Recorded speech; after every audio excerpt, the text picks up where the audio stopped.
And we are live. JT here. Welcome to The Huddle. The Huddle is where I sit down with successful people from the world of sport and coaching. It's to learn more about their journey to greatness. Why do I have these conversations? Because success always leaves clues. I just want to take a moment to thank you. Whether you are joining us live as we stream into our Facebook community, whether you are watching the replay on Facebook or on YouTube, whether you are listening to the recording of the audio on the podcast, thank you so much for being here with me and my special guest today. And here is my reminder to you. The mind is like a parachute. It works best when it's wide open. So my challenge to you is to keep that mind wide open during this conversation. And I guarantee you will get a valuable nugget of wisdom that will help you become great at the game of life. I've been looking forward to my conversation with my special guest today. We chatted a few months ago, and he was able to carve out some time with us today. My guest in the huddle today is currently serving as the special teams coordinator and receiver coach at the University of Ottawa. My guest in the huddle today is Coach Nate Taylor. How are you today, Coach? I'm doing well. I'm feeling a little bit of pressure right now with that nugget of wisdom. I'm going to do my best, but I really appreciate the introduction. I hope someone does get a little bit out of this. Yeah, no, definitely, Coach. And the one thing I will say they'll grab from you is definitely your energy. And again, I've since we've known each other, since we connected on social, again, just love the big energy you bring to life, brother. And I'm really looking forward to diving a little bit deeper and learning more about you. Sir. Okay. First things first, brother. One thing that I'm a big believer on is to always count your blessings. Mm-hmm. And one of the things that I'm counting my blessings for today is just, one of the greatest gifts we can give people is our time and energy. So thank you so much for, giving some of your time and energy to be here with me today and our community. So thank you again, brother. Awesome. It's my pleasure. Like I said, I appreciate the invite and the opportunity. I really do. Okay. So, brother, one of the things that we like to do first things first in the huddle is to have a little fun. And one thing I often remind people is that life is a game. And the games are supposed to be fun. So I'm curious, what is an interesting fact? Some may call a quirk that maybe a lot of people don't know about you that you would be open to sharing with our community. One thing I tell people kind of often is I went to golf camp as a child. Okay. My dad thought I was gonna be like the next Tiger Woods kind of deal. Didn't shake out that way at all. Yeah, that's one thing. I went to golf camp really young. I enjoyed it kind of growing up, and I got away from it kind of the older I got, the more into ball and football I got. I think that's one of the one thing that not many people know about me, because I was only like maybe 7 or 8, maybe 9 at the time. Okay. So all my adult friends don't know until I tell them. There's like pictures. There's no Instagram or Facebook back then, so no one was posting that I had my little golf club, and me and my younger brother, it was a sleepaway camp, so it was kind of fun. Yeah. That's like one thing most people don't know about me. Okay. I love it. I love it. I would have never expected that, but I love that. Hey, it just shows you're a Renaissance man. You have lots of different interests and passions. Yeah. Sure. Okay. So, Coach, I'm curious. You've had a very successful career, first as an athlete at a very high level, and then you've transitioned into coaching at a high level. So it's very evident that sport has played an important role in your life. I'm curious, what is the biggest lesson or takeaway that sport has taught you that you still find yourself applying to your life today? So for me, one of the biggest lessons is kind of the foundation of a lot of the things that I've done, or my mentality in life and how I kind of approach things. So I'll put it in as quickly as I can. So as a child, I wasn't overly confident. I had a younger brother. So I played football my entire life, like since I was 6 years old. I was one of the smaller kids. I'm still only 5'9", right? So I was 5'2" or whatever it was at the time. I was one of the smaller kids.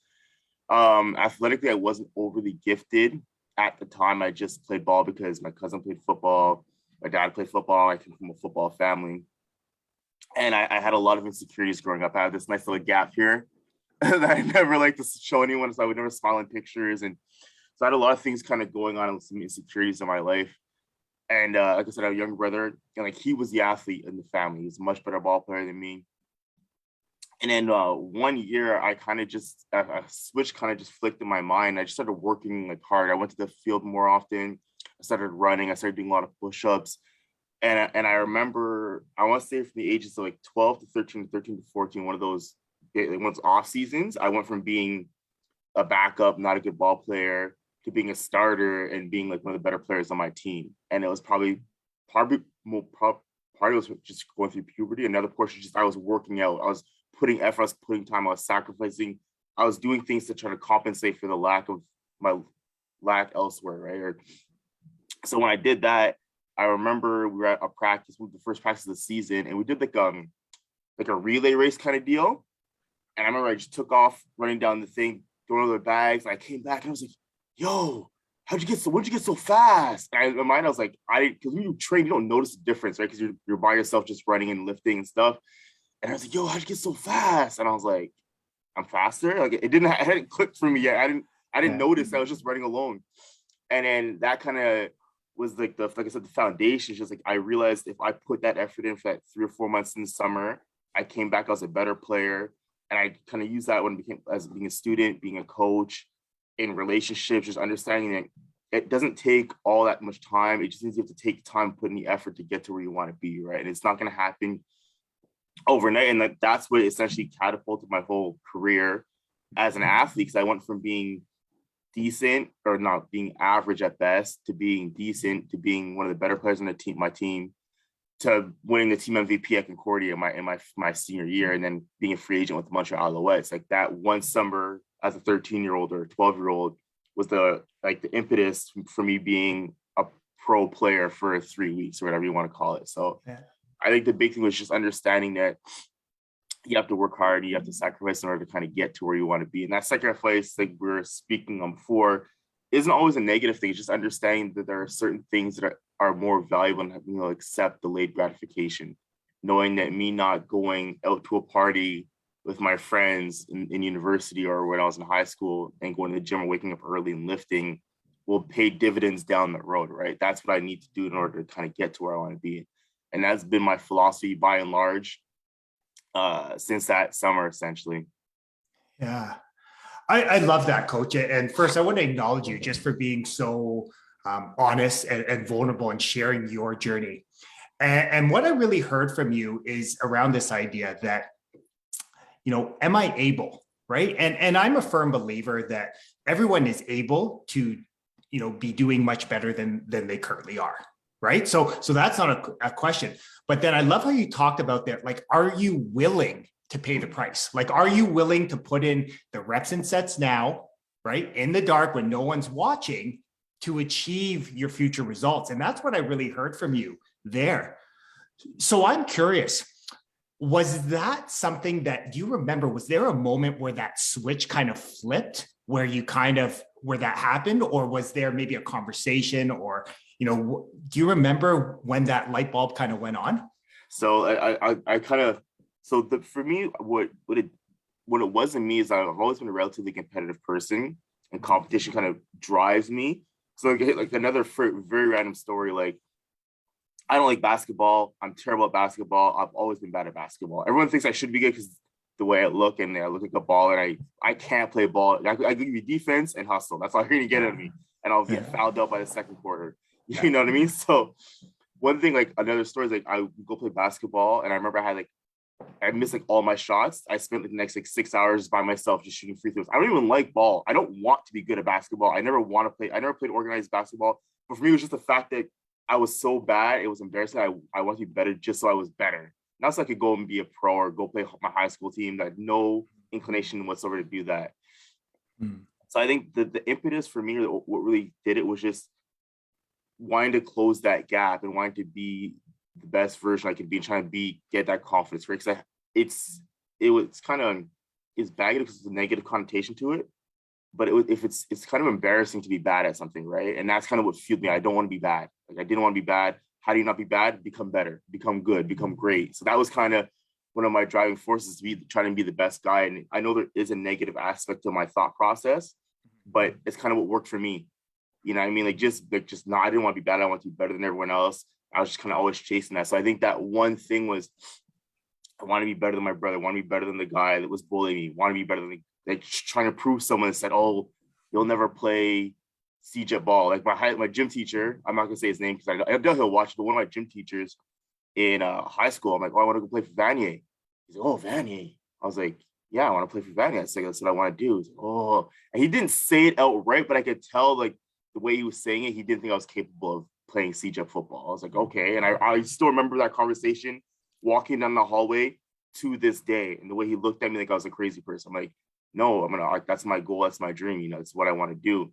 And he's like, oh, what about this school? I'm like, no, I want to go to Vanier. Like that's the school that I want to go to. And then so I just, that off season, same deal. He wasn't the reason, but I just, those things kind of pile up in your mind when people tell you can't do things, or you're only 5'8", you can't play corner.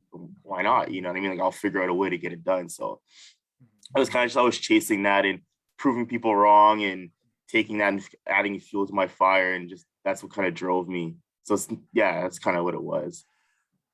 I love the honesty there, Coach. And what I really heard from you is that is a hallmark of every successful and highly effective person, right? It's that harmony between, that ambition and drive, right? Between, it's easy to focus, like, I don't want to be bad. But then high performers, I think, have this next level that they go to when I just want to be better, right? And I love that. And the other thing I really love what I heard from you is how you didn't allow other people's opinions of you to stop you. Like, I love that.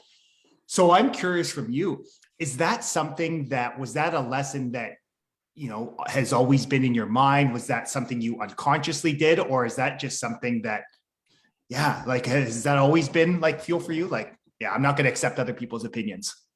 As long as I can remember, for the most part, just because I didn't really care what people thought to that extent. Like the negative part, like it would drive me to prove them wrong just so they would know better. Like even the same thing, like when I got into coaching, like, so I started at Concordia, played Concordia, and then I was coaching there as a positional coach. So it was part-time. And a lot of my friends, won't say who they were, but they know who they are. A lot of my friends would be like, so what do you do, like, career-wise? I want to coach ball. Like, oh, and the same kind of deal. It's like, don't you get a real job? Like, no, I want to make coaching football my full-time job. Like, that's my passion. That's what I want to do. And this is honestly much later in life, but it's just like, no, I'm gonna do it. Like, I don't care what you think is the right thing to do, or how I should grow up, or what I should do as a career, or what the norm is. Like that serves me no purpose, right? Your opinion of what I do or what I want to accomplish serves me no purpose, right? It has no legitimate effect on my life. So I think I felt this way the majority of my life, but I do remember times where people. So I think what it is I'm trying to think about it like as we speak. So I think for me, I took a lot of things that people said. If I had no control over it, I would take it to heart. But I've always felt if I have any control over the outcome, I can overcome it. If that makes any sense, right? So if someone said, I don't like you because you have a gap in your teeth, or you're 5'8", I can't control that. Like, okay, that's going to bother me a bit.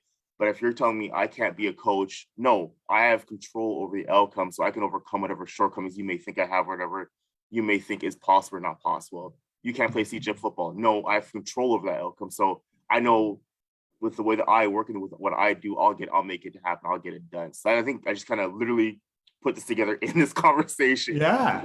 So it just dawned on me now. So okay, a little light bulb revelation moment. But so that's kind of what it is for me. If I can control the outcome, I know I can overcome it. Well, and I love that. And that word came up a few times actually, as you were sharing, right? Like, what's in my control? And why I love that, I'll just share this with you, is I drive my kids to school most days, right? Like 99% of the days. And, on the conversation, it's probably 5 to 10 minute car ride. And I'm always asking, just shooting about their day. It's a little carpool karaoke. It's a little bit of fun, but really just me connecting with my kids. And, I remind them, hey, I love you. I'm proud of you. But then I always ask them, what are you committing to today? Mm-hmm. And they know, and again, this is kind of an expectation in our house, is I'm like best effort and attitude, Mhm. right? Like they say best effort and attitude. We call it +1, right? Like again, the paying homage to the football, right? Like go a yard past the expectation. Yeah. And it's interesting that just that simple idea, it's just teaching them that to focus on what they can control. Because like you said, in any situation, regardless of what people's opinions are of you, you can always control the amount of effort you put in and your attitude in that situation. So that definitely resonated with me. I love the control piece. Awesome. Thank you. So I'm curious, Coach. So again, one of the things I've really come to admire about you, and again, talking to some of your coaching colleagues, anyone that's, coached with you, coached against you, anyone that's been coached by you, talked about what a great guy you are. So I'm curious, why coaching? What was the inspiration for you to go into coaching, to dedicate your life to doing this? It started when I was kind of young. I was I was more of a technician. Like I was a good athlete and everything, but I took a lot of pride in watching YouTube videos of being a technician and understanding the game as a defensive back.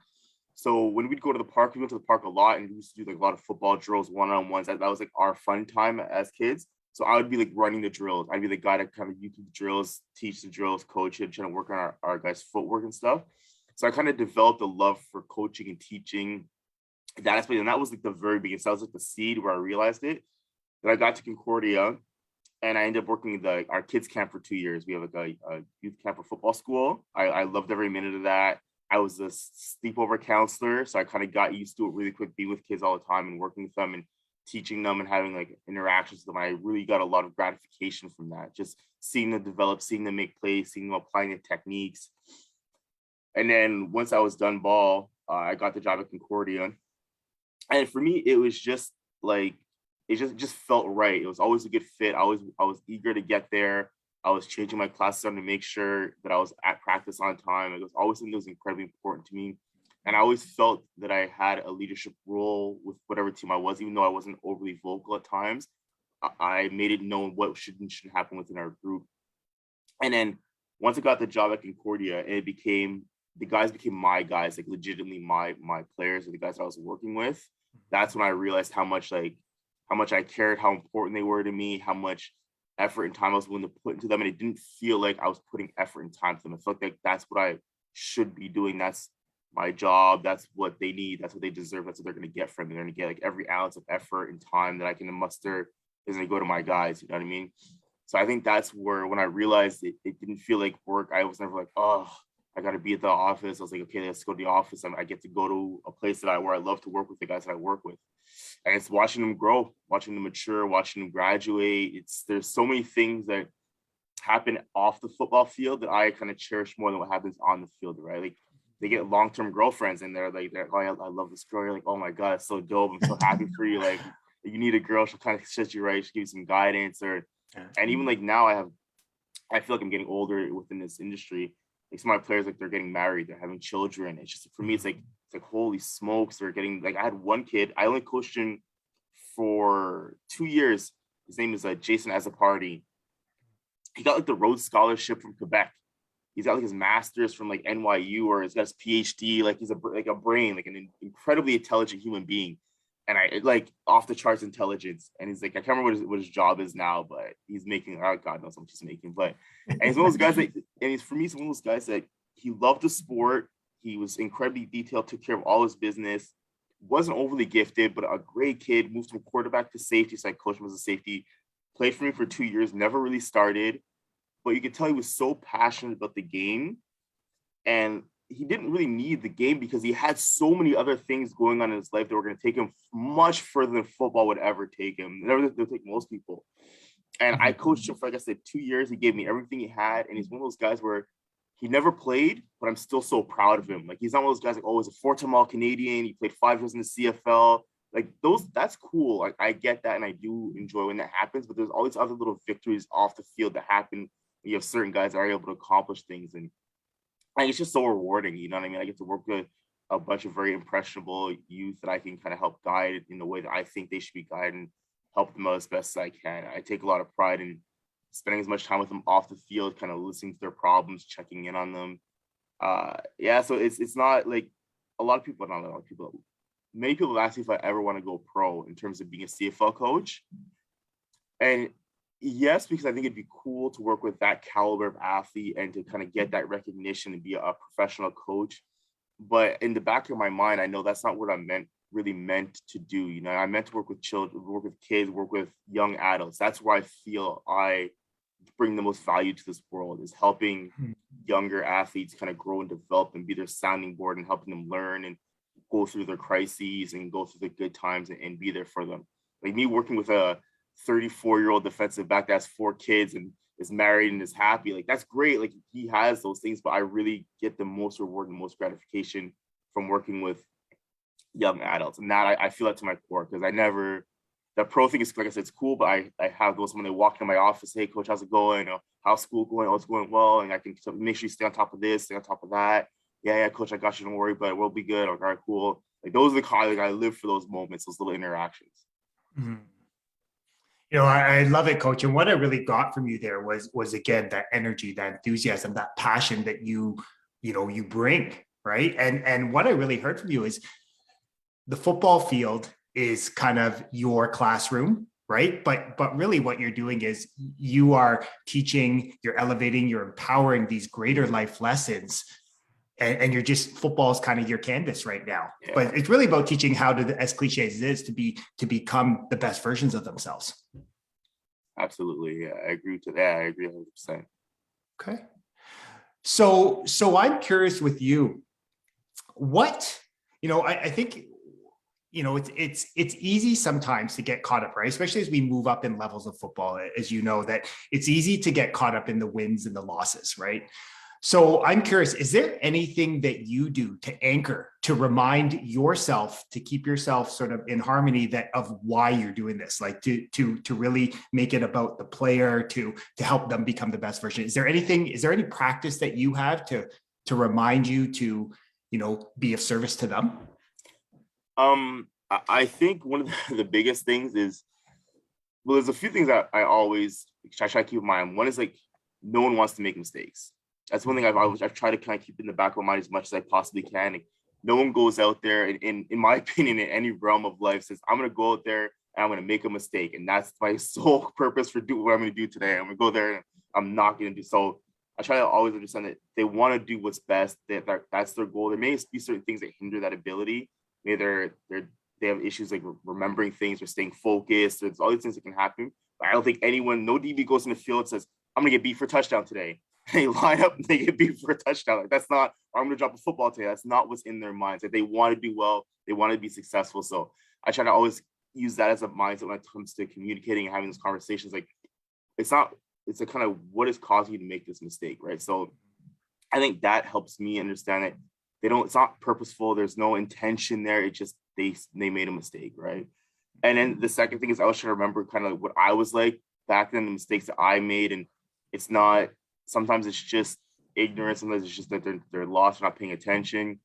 But I've never really had a really tough issue in terms of staying grounded, in terms of reminding myself that it's all about the kids and the players. That's always been my philosophy. That's why I do it. You know what I mean? So it's never been something I've really had to purposely focus on, because it's who I am as a person and as a coach. It's like I'm always here for the players. Like I very rarely say like I coach kids. I always say I work with kids, or I work with players. That's the thing. Like, I can't wait to work with you, or let's work together, because it's a relationship. We have to work in conjunction with each other, right? I'm not just here to coach and tell you what to do and tell you to do. You got to give me feedback after work. We have to work together to figure out how to get this thing going.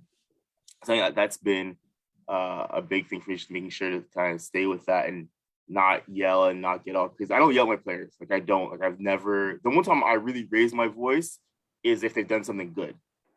Like when I'm fixing errors, I'm usually just talking to them, right? I'm not here yelling and hooting and hollering, and because what's the point? I'm adding insult to injury. Like, they know they made a mistake. So yeah, I've never really had a true issue with that, just because it's part of who I am as a coach.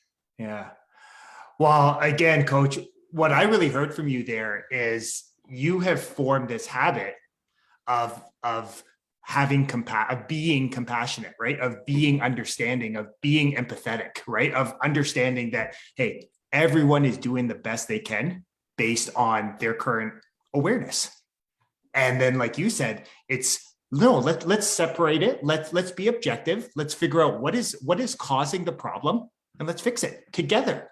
Let's work together. Let's collaborate. So I love that. And coach, what I really heard from you is, again, you're so focused on serving the athletes and the young people you're working with, which again, coach, is a testament to who you are. Okay, thank you. Okay. So I'm curious, coach, you've obviously played with, you've coached against, you're currently working with some high performers, right? And so I'm curious, from your experience, is there like one common characteristic that you see, like the highest performers, like they have this quality, they have this trait, they have this characteristic? I think, like we were talking about before, I think what I've seen from all these people, I shouldn't say guys, we have a ton of both men and women I've worked with have been impressive. I think it's the big thing is it's just sacrifice. Everyone I've worked with or I've seen is willing to give up something to get something else. And whether it be their time or their energy or their money or whatever it is, there's always, like we had a guy, Jackson Bennett, who's at Hamilton Ticats, like elite, high performer, kid, never missed a workout, didn't eat like any sugar, like just everything he had to do was an ace, a straight A student. Like he's very regimented, like he sacrificed a ton to get to where he was, right? And obviously it paid off. Lewis Ward in the Dome, he's the kicker for the Red Blacks, broke the record for most consecutive kicks in a regular season of pro football. Every time we had an opportunity to kick, he was kicking. He was kicking consistently, always had a few pro tryouts now. And it's just, I've seen him not go out, not do this to make sure he wakes up early so he can get in the Dome and kick. All the coaches I've been around that have been high performers, in my opinion, put in the extra hours. They watch more film than most. They spend more time in the office. They spend more time talking to their players. So it's just one of those things that, and when, in my opinion, when you sacrifice, you tend to be more efficient with what you do. You tend to plan a bit more because you don't want to just sacrifice for the sake of sacrifice. You know what I mean? Like you're not going to give up 3 hours and you could have done something in an hour and a half, right? So I think it kind of goes hand in hand where people that know that they're giving up something to get something else are going to try to maximize their ROI on that, right? They're not going to waste time in the weight room like for 3 hours, like chit chat. Like, no, I have to do schoolwork after this. My workouts take an hour. To take an hour, I'm out, and I'm on to the next thing, and I'm on to that next thing. People that don't really understand what they're giving up, they don't value what they're giving up, tend to waste it, right? If you're a billionaire, you're going to just spend more money because that's the way it works. If you're a low income or low socioeconomic income, you're probably going to be a bit more of a penny pincher, making sure you get the most bang for your buck, right? So I think it comes down to that. When you're sacrificing, you tend to be more efficient. You tend to be more, what's the word? You have more intention with what you do. There's more intention in everything that you do with your time. I love that. And what I really heard from you again was that willingness that we talked about, like, what price are you willing to pay? And again, it's understanding that there's no right or wrong answer. It's just a question. You have to be honest with yourself, right? If you're not willing to pay the price, that's cool, right? If you are, great. But what I really love from that there is that when you are consistently willing to pay that price, and this is something I've noticed from working with athletes, with my clients, is consistency creates confidence, right? And that confidence creates champions, because when it hits the fan, and as we know, we're talking sports here, it will hit the fan. You will get beat deep sometimes, maybe you miss assignment. How quickly can you reset? How quickly can you focus back on the next play, right? And go in there. So I guess I'm curious, can you in your opinion, can you teach someone the value of being consistent? Or is that something that some people get, some people don't? Or is that something that, you can actually teach someone the value of consistency? Yeah, you can. So another story. So we had a player, phenomenal athlete, very good football player. Wasn't very fond of the gym. Unfortunately, I'm not gonna say his name. Wasn't very fond of the gym. So I was coaching at the time. I was his defensive back coach. So I literally took him for like 2 months. Like me and him were going to the gym at this time, that time, this time, and we worked out together. And we had a few very like real conversations with him in the weight room, and because he didn't the way he played for us, he didn't really need it. He was just so phenomenal. He's just so gifted. It was one of the best role players I've ever been around. It's insane how much progress he's made. And now he's been in the gym. He's having a very good career right now. And I took him to the gym. Me and you, we're going 3 days a week. These are the times that we're going. Don't be late. And one of the reasons why he didn't like going to the gym is because he never had. So he's insecure about his performance when he was there. He wasn't as strong as the other guys, but since it didn't affect him on the field, there was no real negative impact to his career till that point, because he was still, like I said, like one of the best players I've ever been around, ever coached. But in the weight room, he was like one of the worst guys I'd ever been around or ever coached. And then it's like I said, we had a real conversation. I'm like, why do you not go? He's like, yeah, I don't really like it, which I understand, because it's also like, I'm not strong. Like, I'm one of the weaker guys. So on the field, he's a stud. Everyone's like, this guy's so good. But then you see him in the gym a day later, you're like, what? Like, why is he not moving more weight?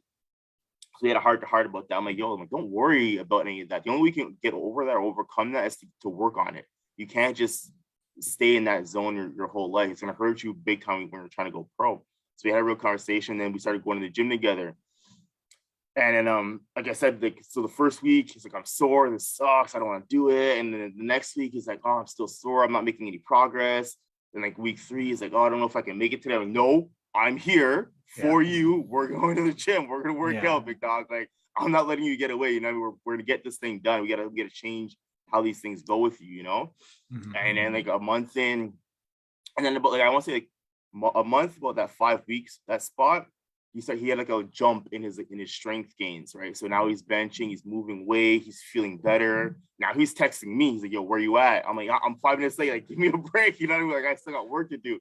He's like, all right. I was like, all right, I'll get started without you. And like, I saw the switches mentality almost, not immediately, but over that 4 or 5 week like spot. And then we got to week, like say like 2 months in, 3 months in-ish, I started like weaning away because I had to do like actual work. Like I had to get on the road recruiting. But about month 3, I was pulling back, partially because I had to work and partially because he needed to start going on his own accord. He needed to say, I'm going to do this for me, not because Coach Nate is making sure I'm here and he's there with me. Yeah. And then, like I said, he kind of learned the value of that consistency. You have to like not force me to push it a little bit because they don't realize how much it matters until it does. And then once he got on it, like he got stronger, he got faster, he got bigger.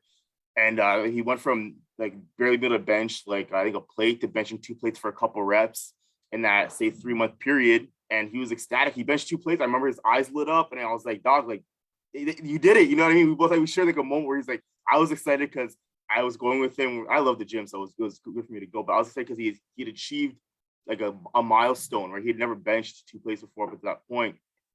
So he did it and he was ecstatic. He was excited. And then so let's do it again. And he dropped it on his chest. I'm like, yo, chill, big dog. Like, that was a 1 rep max I can't do right away. But it was fun. Yeah, and it was one of those moments that I kind of cherished in terms of just watching him grow. And now he's a gym fiend.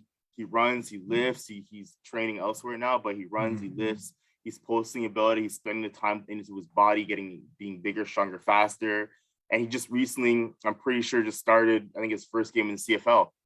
You know what I mean? And so it's just one of those things where, and part of that is just him committing to that consistency and training and spending that off season, spending that time becoming a more physically imposing athlete and kind of spending that time on his body. So I think you can. It's a moral of the story. Yeah. I think you definitely can teach consistency. I think some people, if they don't understand the importance of it, you might have to walk them through the process, because it's that whole, like I said, delayed gratification. If the whole thing with consistency is you're not going to feel it right away. You know what I mean? It takes 2 or 3 weeks. And then once you get on the roll, you start building up these wins. And all of a sudden, like you said, you're a champion. You know what I mean? You keep on building on these wins every day, every week. You win here, win there.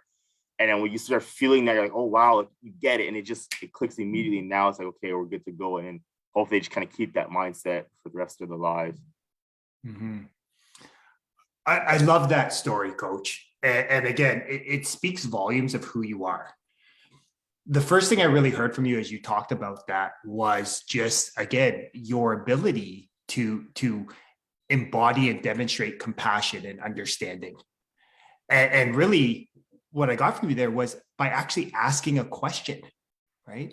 And what I caught from you was, it's so easy to ask a question from a place of judgment, right? Like, why aren't you doing this, right? It's easy to go there. right? It's just a learned behavior, right? That many of us are taught. But I love how you ask the question from a place of curiosity. Like, yeah, like, why don't you like the gym? Mhm. So inherently you're getting at the root cause there. And then when you found out why he wasn't doing it, you provided what every great coach and mentor does, is the accountability. So again, that harmony between loving tough, right? Saying, nope, you're not tapping out. You're getting, nope, we're going to the gym Yeah. today. And also raising that expectation, right? So I love that.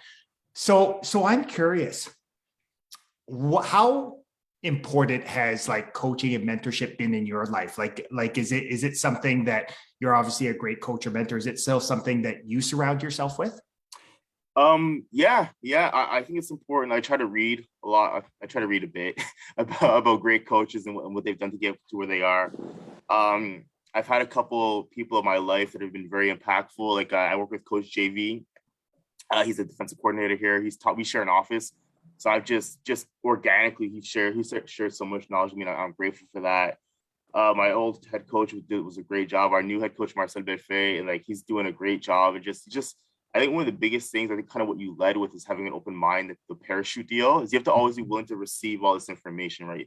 Like I know when I was younger, people would say things and I wouldn't think about why they said it or what it would mean for me or how I could apply it into my life, right? So I think you can get a lot of really good mentorship just by keeping your mind open and kind of listening to everything that people are saying and not immediately trying to throw, oh, that doesn't make any sense, and tossing, like, understand like why they're saying that, what brought them to this point. They've been in this business longer than I have, so something had to have happened. Whether or not it's right or wrong, I can't say for any amount of certainty, but it's still my job to kind of and analyzing as best I can and see what I can pull from it, right? And then there's some things where, like mentorship, obviously ideally it's all positive, but there's also some things that you hear from coaches or from people like, I don't want to do that, or I don't want to be that person, right? And I know it's not a great way to learn, but it's also important to understand the things that aren't good and the things that you don't want to take from somebody, not embodying that part of someone that may be good in 90% of what they do, but there's a 10% that doesn't fit your philosophy in life, right? Not just being taken, you can kind of toss that 10%, take the 90%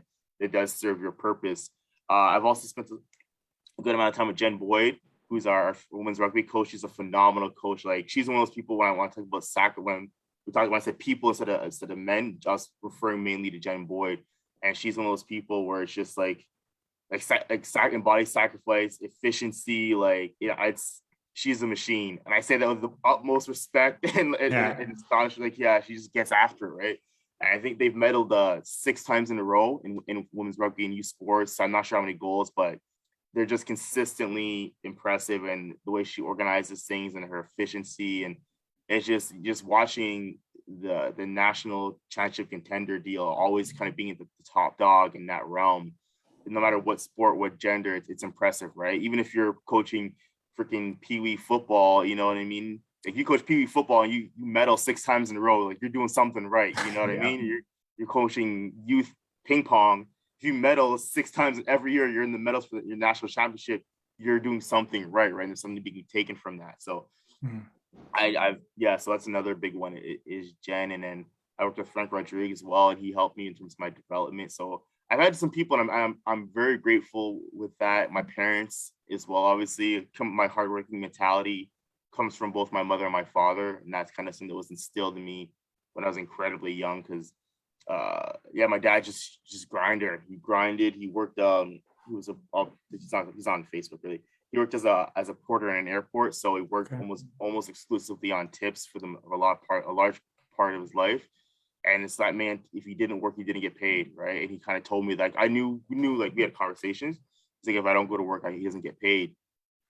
And it's like, he has to be there, he has to grind. And I actually worked with him for 2 summers. And I gained a huge amount. I should have told him this, actually. I should probably tell him tomorrow or something. I gained a huge amount of respect and for what he did to kind of support us and the amount of time he had to spend, because it's not an easy job. You kind of just sit there and wait to see if someone wants you to grab their bags.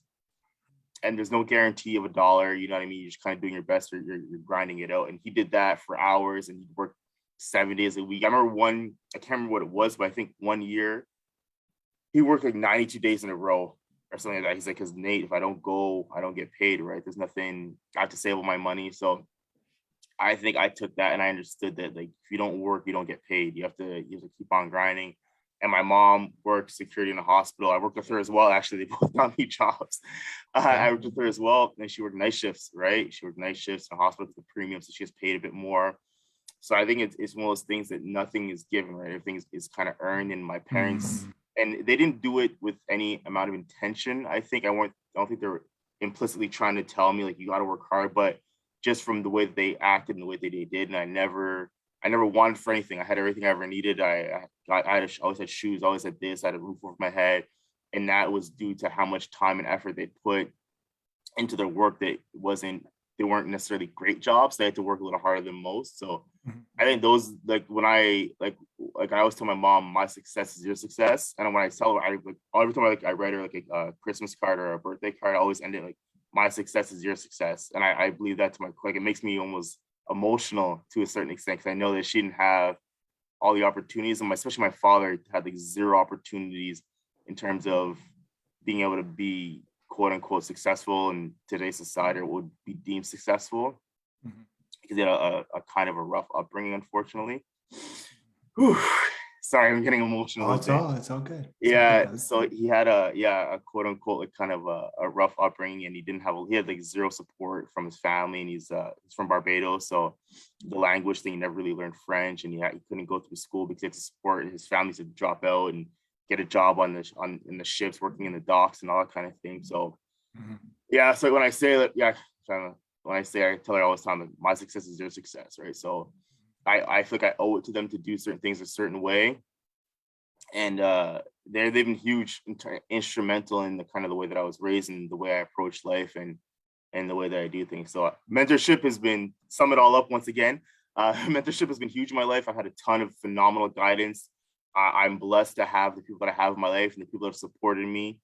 And it's been amazing, right? Like, I don't say you can't get to where I am, or you can't be successful without having a network of people. I'm sure there have been tons of people that have done that, but a large part of where I am and what I've been able to accomplish is due to the fact that I've had my network, the people around me, and my girlfriend, who's been phenomenal. So she's supported me through a bunch of training camps and helped me out with different things. So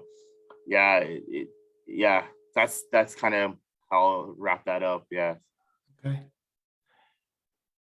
Hey, brother, I think that's, again, one of the most authentic things I've heard in a long time. And what really resonated with me, what touched my heart, was where you talked about how when you share with your parents, like, my success is your success, right? And just, you have this like beautiful gift of embodying this compassion and understanding, that realizing that your wins are the byproduct of lessons you've learned from other people, whether they be your parents, your coaches, other mentors you have, your girlfriend. And it's such a, I don't know, it's such a beautiful gift that you have, that I just wanted to take a moment to acknowledge you for that, brother.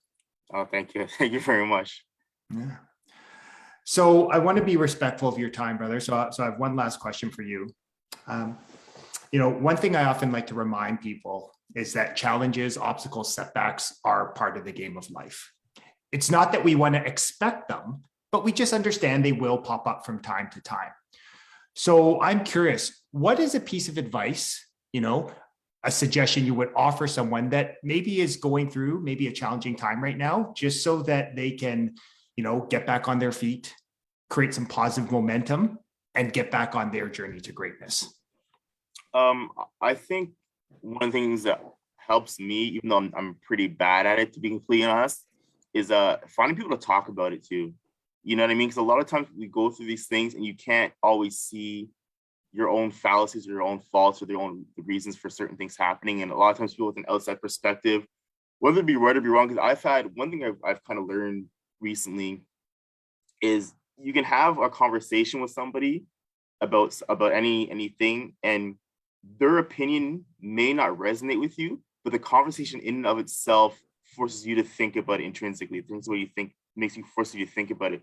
So you can have this conversation and you leave the conversation like, I don't agree with anything you said, but the fact that you get to think about your arguments or your rebuttals or whatever was in your mind allows you to kind of move on from that, or try to think more deeply into that thing. So I think the biggest thing for me is, obviously, I guess, to be persistent, you got to keep on working hard, but also trying to find people to talk to about and seeing what their perspective is on it. You know what I mean? How, if they've gone through something similar, they know someone's gone through something similar, and how they found a way to kind of bounce back from that thing. So I think that's what has worked best for me when I do have a major issue. So I have something, a challenge. It's finding someone that knows something about it and you can talk to and kind of bounce ideas off of. And their solution may not work for you, but the conversation may force you to think of a different solution or another way to approach that thing. You know, brother, I can appreciate what, you know, how you're feeling, because that's something I've had to work on too, right? The ability to ask for help, to trust that, you know, even just opening up, having a conversation sometimes prompts you and forces you to actually stop and think. And that really is powerful, right? Like when we stop and ask ourselves powerful questions, we usually create powerful results. Yeah. Okay. So I'm curious, you know, how can we help? How can we support you? You know, how can people, you know, follow you? Maybe they want to learn more about GG football. You know, what's the best way for people to connect with you? Instagram's good. Coach Taylor. Sorry, I always forget when I have to say it out loud. I think it's Coach Nate Taylor. Oh, yeah, Coach Nate Taylor. No, Coach Taylor 31 on Instagram, and on Twitter I am. Sorry about that. It's just Coach Nate Taylor on Twitter.